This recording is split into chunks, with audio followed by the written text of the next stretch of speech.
3 दिन पहले, ये फ्राइडे की बात है, मैं गया था जिम। मैंने शाम को बैडमिंटन खेला, पढ़ाई की, I walked in the evening और पूरे दिन मुझे एकदम ओके लग रहा था और मेरी एनर्जी लेवल्स एकदम ऊपर थे। जब मैं सोने के लिए लेट गया, even at that point I was feeling okay, पर 5 मिनट्स इन मुझे खांसी आनी चालू हुई and I started coughing so much कि मुझे नींद ही नहीं आई। और उस दिन से for the next 2 days I was sick और बीमार होने की वजह से मैं जिम नहीं गया। पर आज तीसरा दिन है। आई थिंक हवे में वायरल, वेदर चेंज, इन सारी चीज़ों की वजह से बहुत सारे लोग बीमार पड़ रहे हैं। तो I urge you guys to stay a little safe. हर जिम बंदे के करियर में एक ऐसा पॉइंट आता है जहाँ पर आपको पता चलता है इंस्टिंक्टिवली कि आप जिम जा सकते हो कि नहीं। ऑफ कोर्स अगर आपके पास कोई कंटेजियस डिजीज है तो एक रिस्पॉन्सिबल सिटीजन बन के जिम बिल्कुल मत जाओ। पर अगर सिर्फ थोड़ा सा वीकनेस है then maybe you can be responsible for yourself और आप डिसाइड कर सकते हो whether it would be wiser to go to the gym और नॉट। और आज 3 दिनों के बाद मुझे कॉन्फिडेंटली लग रहा है कि हम जिम जाके एक क्विक 30 to 40 मिनट का ट्रेनिंग सेशन लगा पाएंगे। तो जब ये बीमारी ये सब हुई तो मैंने इस बार डिसीजन लिया कि मैं डॉक्टर के पास नहीं जाऊँगा, बिकॉज वो हमेशा एंटीबायोटिक्स देते हैं और मैंने सुना है कि एंटीबायोटिक्स की वजह से आपके बॉडी की जो नेचुरल इम्यूनिटी होती है वो थोड़ी सी अफेक्ट होती है। इसीलिए मैं घर पे जो भी यूजुअल आयुर्वेदिक मेडिसिन देता हूँ मैंने वही लिए 2 दिनों के लिए and I actually healed, body को रेस्ट दी and I am feeling good right now. ठंडी वैसे नहीं लग रही है, खांसी इतनी ज़्यादा नहीं आ रही है एंड फीवर कुछ नहीं है। So today is the day, let's go up. Breakfast मैं बनाऊंगा कि नहीं वो ऊपर जाके डिसाइड करते हैं। क्रिकेट खेलतोस का रे? मी आधी खेळायचो, आता टाइम नाही टाइम नहीं मिलता। सो मैंने डाइटरी एक बहुत बड़ा चेंज बनाया। मैं यूजुअली हर रोज 4 से 5 अंडे खाता था, बट मैंने उसे कम करके सिर्फ 2 अंडे खाना चालू किया जस्ट बिकॉज अब मेरे कैलोरीज 2000 से 2100 पे आ गया। आई एम श्योर आपको दिख रहा होगा मेरा फेस थोड़ा सा लीन होता जा रहा है। इतने कम कैलोरीज होने की वजह से मुझे मिनिमम फैट इंटेक जो होता है उसे पूरा करना है और बचे हुए जो भी कैलोरीज है वो कार्बोहाइड्रेट से बनना है। ऑफ कोर्स अज्यूमिंग कि मैंने अपना प्रोटीन गोल कंप्लीट किया है, पर मुझे पर्सनली कार्ब्स फैट से ज्यादा पसंद है। At the end of the day इतना फर्क नहीं पड़ने वाला एज लॉन्ग एज आपके जो भी मैक्रोज है वो आपके डेली कैलोरी गोल में फिट होते हैं। आप कौन से मैक्रो न्यूट्रिएंट का कितना खाते हो it doesn't matter too much, but carb से ना ग्लाइकोजन एक तो भरता है, जिम में पंप्स बेहतर आते हैं and my energy feels a little better. Indian diets majority हम बचपन से पोहा, उपमा ये सारी चीजें खा रहे हैं and these are all primarily carbohydrates. तो बॉडी को एक टाइप से आदत है। But speaking of today's breakfast, आज हम आई डोंट थिंक कुछ खाएंगे। मुझे बिल्कुल भी भूख नहीं लगी है और मैं अपने पूरे कैलोरीज रात को यूजुअली बचाता हूँ because that's when I am the hungriest. अभी हम बनाएंगे प्री वर्कआउट और प्री वर्कआउट में अगर मैं सुबह सुबह कुछ नहीं खा रहा तो सबसे important ingredient of course electrolytes. मैं पीता हूँ सुबह, मैंने ऑलरेडी 1 कप पिया है, बट इट इज सोडियम। मुझे पहले बहुत सारे हेडेक्स आते थे जिम में और मैं बहुत वंडर करता था कि ये क्यों होगा, बट देन आई रियलाइज कि इट इज जस्ट इलेक्ट्रोलाइट्स। पहले मुझे लगता था कि कैफीन की वजह से मुझे बहुत हेडेक्स आते हैं, but it was all about this. बहुत ही सिंपल फिक्स है, थोड़ा सा नमक and a scoop of pre workout. मैं ऑलमोस्ट भूल गया। सो हमें अब ये कांच की बोतल लेके जानी नहीं पड़ेगी बिकॉज फाइनली मुझे एक ऐसा शेकर मिला है जो लीक नहीं होता। मैंने मसल ब्लेज टीम को बहुत बार बोला है कि आपके सारे शेकर्स लीक होते हैं, please figure out one that works. तो इसका आई थिंक मैं नीचे डाल दूंगा so that you guys can find it.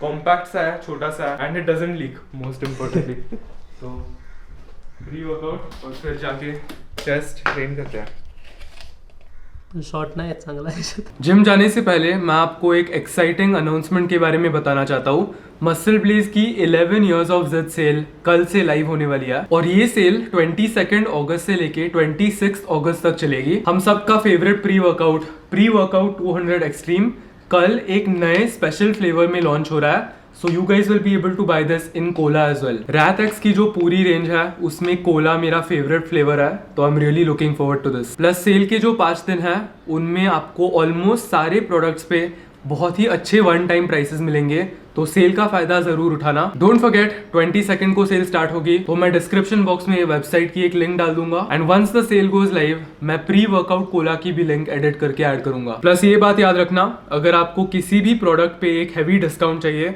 तो आप मेरा कूपन कोड साकेत30 चेकआउट पे एंटर कर सकते हो। That will save you a lot of money. Stay tuned and keep your eyes on the website. तो अवधूत की भी तबीयत थोड़ी सी डाउन है, क्या हुआ? कोल्ड वायरल अभी मैं इसे पूछ रहा था कि बीमार पड़ते वक्त क्या तेरा एपेटाइट चला जाता है और इसका उल्टा है। यूजुअली मतलब मैंने जो भी सुना है लोगों का एपेटाइट चला जाता है। मैं जब बीमार होता हूँ तो अगर मैं पूरा दिन कुछ नहीं खाया तो भी मैं सर्वाइव कर सकता हूँ। और अवधूत कह रहा है कि उसे ज्यादा भूख लगती है। और 2 दिन पहले तेरा वेट कितना था? 3 दिन शायद 57.3 या समथिंग था, और कल ही गिना मैंने जिम में एम्प्टी स्टमक, इट वाज 58। मैं भी शॉक हो गया था, बीमारी में गेन करना। वही ना, पर इसकी एक अच्छी चीज है कि जिम परफॉर्मेंस अफेक्ट नहीं होता। मैं अगर बीमारी के बाद जिम जाता हूँ तो मेरी स्ट्रेंथ हमेशा लूज होती है, इसीलिए अच्छा है। गुड, जिम लाइफस्टाइल के लिए अच्छा है। सो आज है चेस्ट डे और मैं बहुत ही खुश हूँ कि हमारा बीमारी के बाद पहला दिन फॉर्चुनेटली यही आ गया है। अब लास्ट चेस्ट डे में मैंने एक चीज के साथ एक्सपेरिमेंट किया था, वो था सारे रेप्स को एक पॉज के साथ लगाना। एंड ट्रस्ट मी गाइस, मैंने उस दिन जो 6 सेट्स लगाए थे पॉज के साथ, उसकी वजह से पूरे हफ्ते के लिए मेरा चेस्ट सोर था। सो आज हम सेम चीज रिपीट करने वाले हैं, बस हम वेट में थोड़ा सा ऊपर जाएंगे। Last time incline Smith machine पे हमने 80 kgs विद अ पॉज किया था फॉर 3 सेट्स। अब मेरा एक गोल था इस पूरे साल में, वो था स्मिथ मशीन पे 2 प्लेट्स रैप आउट करना, जो हमने सक्सेसफुली अचीव किया। पर अब मेरा अगला गोल है, वो है कि 2 प्लेट्स को एक पॉज के साथ बेंच करना। इमेजिन कि मेरा चेस्ट एक 2 प्लेट पॉज बेंच से कितना ज्यादा हाइपरट्रोफी होगा। तो ये मेरा एक शॉर्ट टर्म गोल है जो मैं आप सबके साथ शेयर करना चाहता हूँ। और प्रोग्रेस ये जो चीज है that is not restricted to just weight, reps and numbers. अगर आप किसी भी सेट को एक पॉज के साथ लगाओगे तो वो मूवमेंट थोड़ी सी ज्यादा मुश्किल बन जाती है, वो प्रोग्रेस है, तो ट्रीट इट लाइक दैट। पर आज की एक एक्सपेरिमेंटल चीज ये होगी कि मुझे नहीं लगता कि मैं 6 sets all the way till failure with a pause से अगले चेस्ट डे तक रिकवर कर पाऊंगा। इसीलिए आज हम maybe full Mike Mentzer style जाएंगे, फुल हाई इंटेंसिटी ट्रेनिंग करेंगे और स्मिथ मशीन बेंच पे एक top set, machine chest press पे एक टॉप सेट और केबल फ्लाइज पे एक टॉप सेट। ये 3 मूवमेंट्स हमारे चेस्ट डे के लिए लगाएंगे। And I am almost positive कि इससे मेरा चेस्ट कंप्लीटली डिस्ट्रॉय होने वाला है। But I have to make sure कि मैं हर सेट को complete, maybe even eccentric failure, concentric failure तक लेके जाऊंगा। वो सब मैं आपको जिम में दिखाऊंगा। और शोल्डर्स बहुत ही सिंपल होता है, एक ओवरहेड प्रेस मूवमेंट और एक lateral raise movement. Again 1 set each, maybe laterals के 2 sets, but total shoulder volume will be somewhere between 3 to 4 sets. मैंने पास में ये भी नोटिस किया कि अगर मैं बहुत ज्यादा वॉल्यूम करूंगा तो मेरी बॉडी बहुत ड्रेन हो जाती है unnecessarily. That doesn't necessarily mean more muscle gain, मैं बस थक जाता हूँ, immune system takes a hit. इसीलिए इंटेंसिटी इज द आंसर। गाने बजाएंगे, प्री वर्कआउट लेंगे। अवधूत तू कुठले गाणी ऐकतोस? मी इंडियन हिप हॉप। अच्छा, Indian hip hop. Indian hip hop. तो कोई अच्छा गाना है जो हाँ, तू है। रेकमेंड करेगा? है। कौन से आर्टिस्ट का है? कृष्णा। कृष्णा, हाँ। KR$. $. अच्छा, ओके, हा. बजाते. तुझ्यासाठीच डेडिकेटेड आहे ते. काय सांगतोस? हा. अब तो सुनना है, चलो. मेरी अब बातें न सुन पाते ये भी नहीं, आया मैं कहां से कहां तक, मंजिल है मेरी.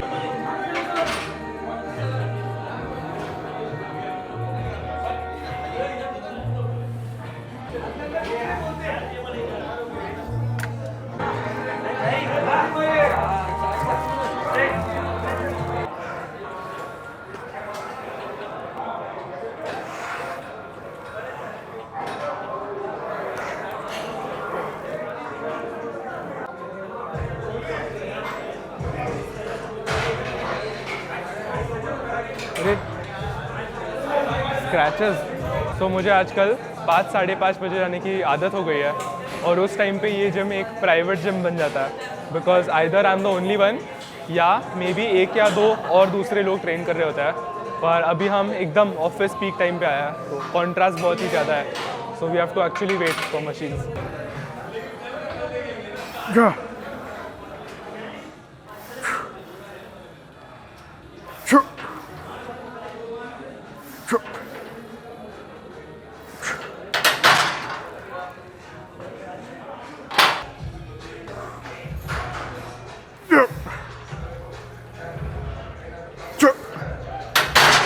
ओके ओके, ये बहुत अच्छा फील कर रहा है.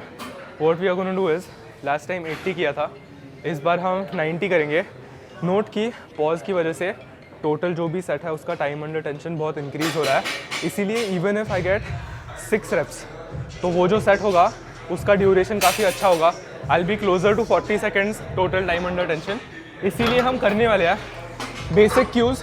नीचे जाते वक्त 1-2 सेकंड का negative, as controlled as possible. नीचे 1 सेकंड का पॉज और पॉज के बाद just explode back up. That's all I am thinking about. पर 90 kgs अगर जाता है I will be extremely happy, because pause benching in itself एक थोड़ा सा अलग स्किल है. So 90 should do it. मैंने जिम को बहुत मिस किया, 2 दिन नहीं आया, बाद में।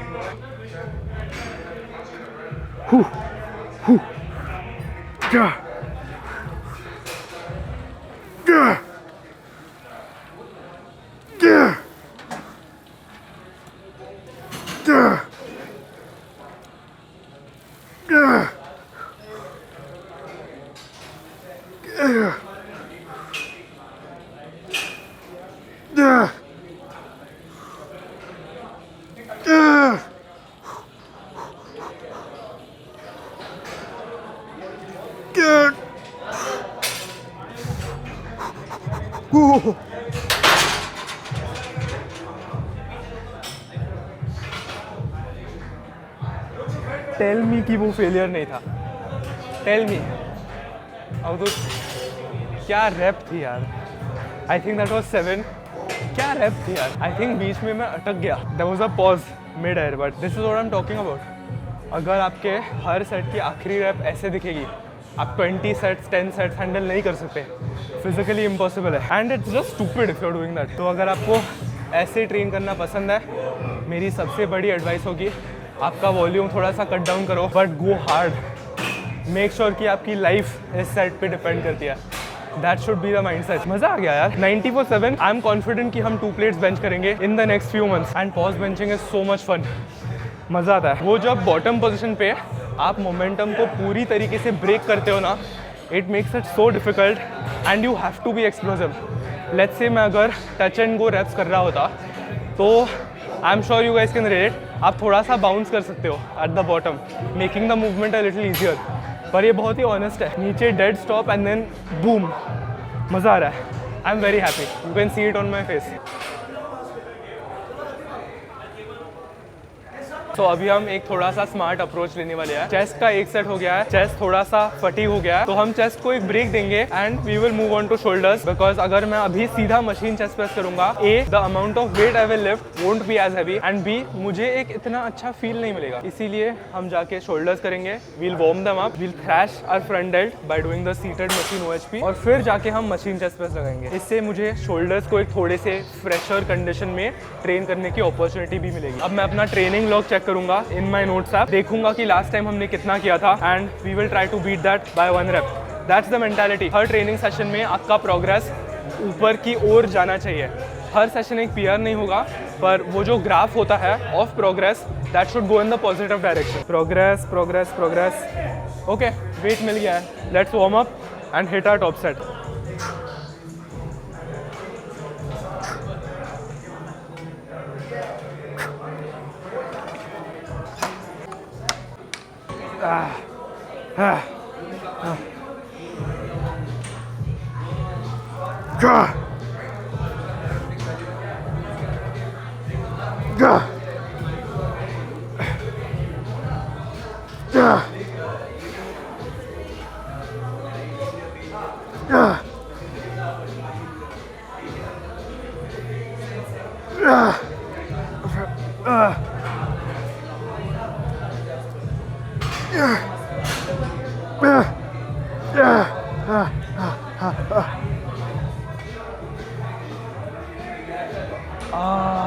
तो मैं इसे एक्चुअली एक पीआर कंसिडर करता हूँ। लास्ट टाइम जब मैंने ये वेट किया था, मुझे 8 रेप्स मिले थे टच एंड गो, पर पॉजिंग से मूवमेंट इतनी ज़्यादा मुश्किल बन जाती है कि इवन दो मुझे यहाँ पे 6 रेप्स मिले, वो in my head and in my heart एक पीआर है, बिकॉज कुछ महीने पहले मुझे टच एंड गो के साथ 6 रेप्स मिले थे। द फैक्ट दैट मैं इसे एक पॉज स्टेट में सेम रेप्स अचीव कर सकता हूँ, that in itself is a big accomplishment. Front delts की वाट लग गई है, अब जाके मशीन चेस्ट प्रेस लगाते हैं and we'll take this off for you guys.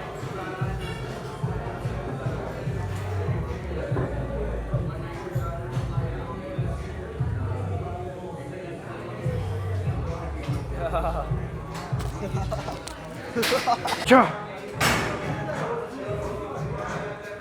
Cha. Cha. Cha. Cha. Cha. Cha.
So इस कटिंग फेज के मैं अभी एक ऐसे पॉइंट पे पहुंच गया हूँ जहाँ पर मुझे ऑलमोस्ट हर 2-3 दिनों में विजिबल चेंजेस दिख रहा है और ये पूरे फैट लॉस फेज की सबसे मोटिवेटिंग फेज रहती है in my opinion, because by the day आप खुद को जब शीशे में देखते हो आपको अलग अलग स्ट्राइशंस, अलग अलग कट्स, ये सब दिखाई देता है। और the funny thing about getting lean is actual में आप एक स्मॉलर ह्यूमन बीइंग बनते जा रहे हो, पर जब आपको एक पंप आता है you actually look bigger than you looked on your bulk, या जब आपका बॉडी फैट परसेंटेज थोड़ा सा ज्यादा था।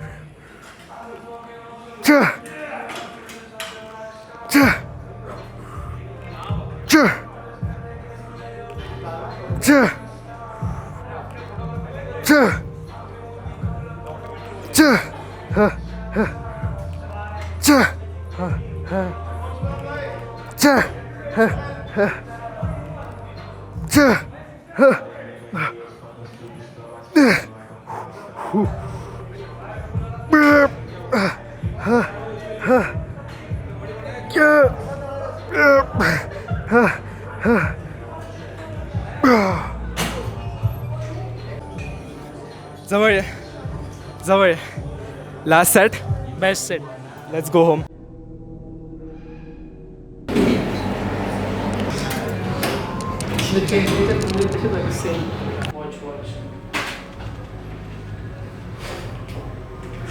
हैंडसम।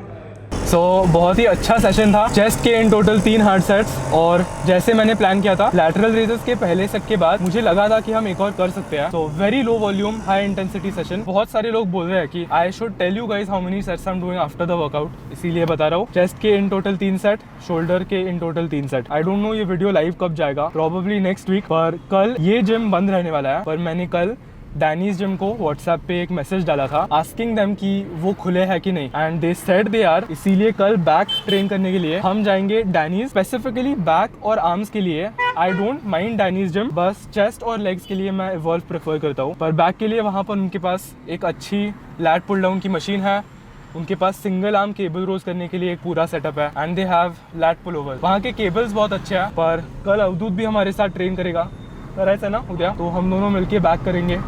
अच्छा है कि वो भी सेम स्प्लिट फॉलो करता है। सो आज उसका चेस्ट होने के बाद tomorrow he will have back. But अच्छा सेशन होगा आज, हम अच्छे से कैलोरीज को कंप्लीट करेंगे। मेनली मैं अपने पॉज बेंच से बहुत ही ज्यादा खुश हूँ। This is something that you guys can take away from the video. अगर आपको भी लग रहा है कि आपका ईगो बहुत बीच में आ रहा है तो पॉज करो, be honest with yourself and explore back up. This is what this channel is about. मैं अपना एक्सपीरियंस डॉक्यूमेंट कर रहा हूँ, खुद को एक गिनी पिग की तरह खुद के ऊपर ही एक्सपेरिमेंट्स, ट्रायल एंड एरर कर करके आप लोगों के साथ एक्सपीरियंस शेयर कर रहा हूँ। सो आई होप आप सीख रहे हो along the way, and I hope you guys are enjoying. Okay, so हमें घर आके अभी 2 घंटे हो गए हैं और मैंने अभी तक खाया नहीं है। जस्ट एपेटाइट नहीं है। कल रात को भी एक काफ़ी हैवी डिनर किया था, पर 11 बज गए हैं and I really feel like अभी कुछ खाना चाहिए। इसीलिए हम एक छोटा सा मील बनाएंगे।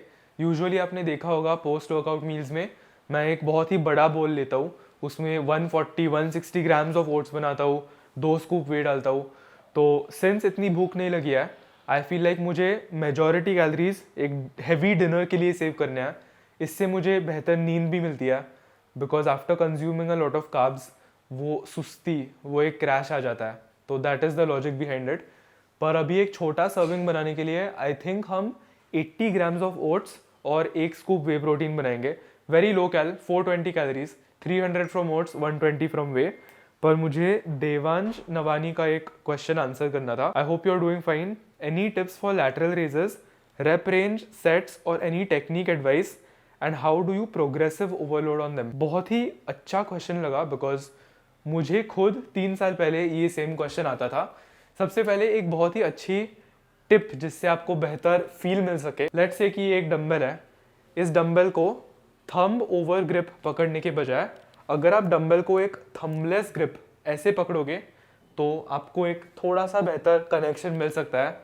नेक्स्ट चीज़, रेप स्कीम की अगर बात की तो लैटरल रेजेस एक बहुत ही रिस्की मूवमेंट है, इसीलिए आई वुड एडवाइस कि आप लैटरल रेजेस को 10 to 20 की रेप रेंज में परफॉर्म करें। I feel like it has worked the best for me. अगर मैं 10 रेप्स के पहले फेल करता हूँ तो आई फील लाइक वेट थोड़ा सा ज़्यादा होता है एंड इंजर होने के चांसेस ज़्यादा होते हैं। सो मैं टेक्निकली 15 kg डम्बल्स के साथ आराम से लैटरल रेजेस कर सकता हूँ फॉर मे बी 10 या 11 reps, but I still leave my ego aside और मैं 12.5 चूज़ करता हूँ जस्ट बिकॉज मुझे इंजर नहीं होना है। और टेक्निकली यार अगर आपने मसल बिल्डिंग ये जो चीज़ है इसे देखा तो कोई भी रेप रेंज मसल बिल्ड कर सकती है प्रोवाइडेड आप वो सेट मस्कुलर फेलियर तक लेके जाते हो। इसीलिए अगर मैं 12.5 kg डम्बल्स के साथ 19 रेप्स पे फेल करूंगा वर्सेस 15 kg डम्बल्स के साथ 8 रेप्स पे फेल करूंगा, जो स्टिम्युलस होगा on my side delts that will technically be the same, like सारे मसल फाइबर्स रिक्रूट होंगे। इसीलिए सेफ्टी पॉइंट ऑफ व्यू से लैटरल रेजेस के लिए मैं रेकमेंड करूंगा कि आप रेप्स में प्रोग्रेस करें एंड नॉट वेट। लाइक अगर मैं फॉर एग्जांपल अभी 12.5 kg के साथ 25 रेप्स तक जाता हूँ, फिर अगर मैं 15 kgs पे जाऊंगा then I will start feeling at maybe 14-15। और यार सेट्स की बात की तो बहुत ही सब्जेक्टिव है। अगर आप मेरी तरह ऑल आउट फेलियर तक जा रहे हो तो 1 या 2 सेट्स भी काफ़ी होंगे, पर अगर आप एक पुसी की तरह ट्रेन करते हो then you will need more volume. मैं 3 साल पहले लैटरल रेजेस के 5 सेट्स लगाता था, रीज़न बीइंग कि मेरे अंदर वो स्किल ही नहीं था to actually go to failure. मैं सेट को जब मुश्किल होता था तब रोक देता था, that's why I could get away with more volume. 80 grams of oats, भूख नहीं लगी है यार खाना पड़ेगा, but I think protein synthesis को स्टार्ट करेंगे।